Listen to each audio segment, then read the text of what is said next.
Hey, welcome back, options traders, and happy Monday, everyone. I hope everybody had a fabulous weekend since we had a market holiday on Friday, getting ready to get back into it. And I thought a good topic would be to talk about trade size versus risk.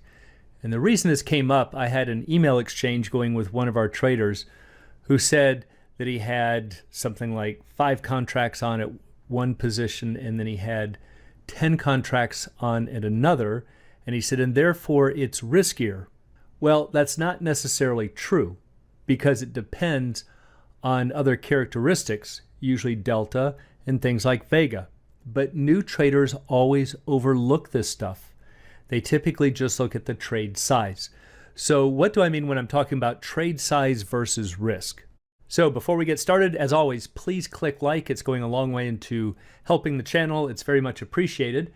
So back to the story here, when traders are starting out, what they usually do is to take long positions.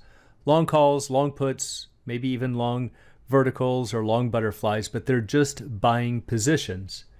And so for any given strategy, yes, larger size equals more risk. So they might say, I'm going to start out by buying one 100-105 vertical spread. And now I'm going to increase it to 2 and then to 5. And then suddenly if they're trading 10 of this same spread, yes, you could say that the 10 size or the 10 lot is riskier than the 1 lot because it's all else being equal, it's just multiplied by 10. And because of this, traders learn that trade size determines risk. And you have to realize that once you start getting into other strategies, especially if you're having long and short positions in there, that this metric is simply not applicable. So one thing you want to do is to get this out of your system now. So how should you measure risk? Well, it's actually a tough question.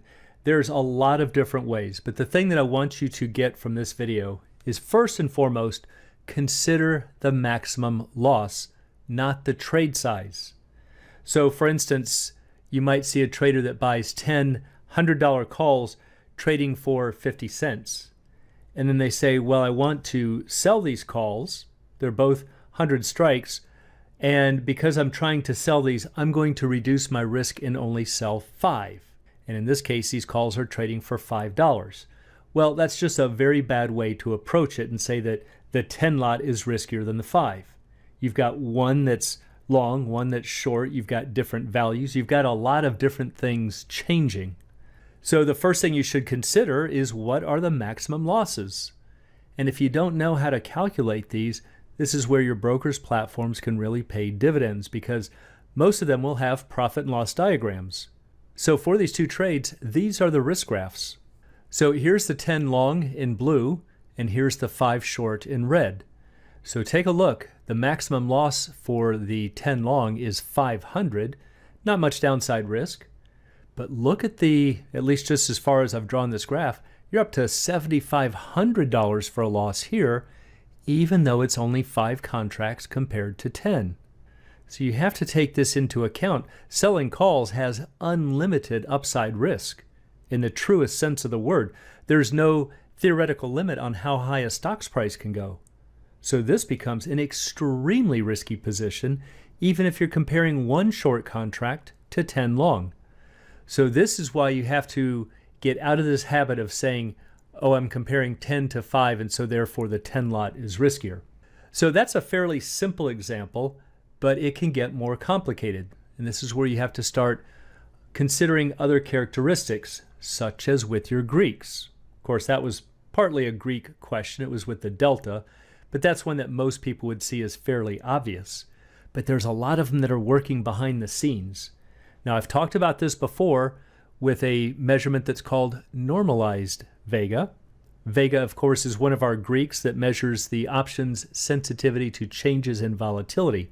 But when we normalize it, we're simply taking that vega divided by the option's price. And what that does is it allows us to see how big these changes are in percentage terms.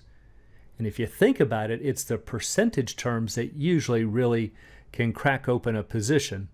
So for instance, let's say that you have a stock at 100 and volatility at 20%, and according to a pricing model, we find that the $95 put 30 days to expiration, is trading for about 56 cents.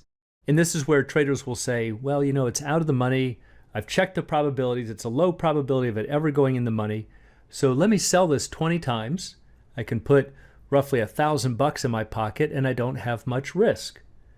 Well, even if you're willing to take that delta risk, what if volatility rises to 40%? What if it doubles? What if it triples? You have to ask yourself these questions. You have to stress test these positions. So here are the two trades. This is with the volatility at 20%, and here's the same risk graph at 40%. So you can see how quickly, once you've sold this position, if this volatility spikes from 20 to 40, this position can go drastically underwater and only get worse from there. You can see even up here, you just have no shot of ever getting out alive unless you're lucky enough to wait until expiration and find that the option is in fact out of the money. But that, of course, is assuming your broker hasn't closed out the position because you can't meet the maintenance calls, which you're surely going to be in. And if you're ever forced to close out a position due to a margin call, you know that you are underwater. So this can happen very quickly. Don't think that it can't. This is just going from 20 to 40. During COVID, we hit 85. And in GameStop, if you get caught into one of these meme stocks, GameStop went up to 600% volatility. So yes, going from 20 to 40% is very, very likely, can happen quite often and quite quickly. But you need to understand how your positions will be affected from these changes. So those are some of the basics and some of the things that you have to look for. But for right now, the thing that I want everybody to get, don't measure risk by the number of contracts that you have on. You need to understand how a lot of these other characteristics, especially your Greeks, are going to affect these positions if things go wrong. And so for anyone who'd like to learn more about the art and science of options trading, please check out the Alpha Trader course, Strategy Lab, and a technical analysis course. It's all at optionsatoz.com. Also, please join us on the YouTube channel, Options A to Z's Facebook trading group, and you can find a link in the description below.